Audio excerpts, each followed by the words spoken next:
Сәлеметсіздер ме, балалар? Сабақтың тақырыбы «Мен асық ойнаймын». Тема урока «Я буду играть в Васики». Бірінші тапсырма. Тыңда, қайтала. Первое задание. Послушай, повтори. Арман, сен не істейсің?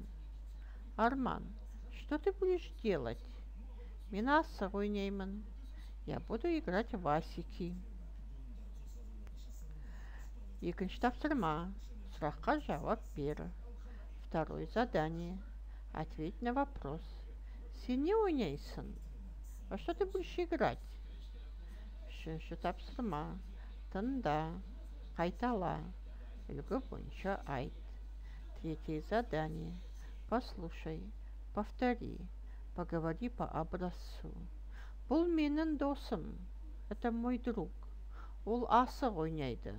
Он будет играть в Васики. Төртінші тапсырма. Сұрақтарға жауап бер. Суретін сал.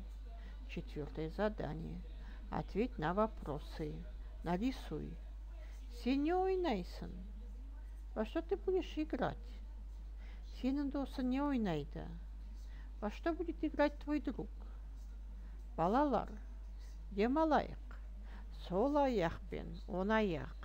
Кезек оны тебеді. Ол тынымсыз домалап, зыр жүгіре береді. Ол не? Ол доп. Сабақ аяқталды. Сау болыңдар, балалар.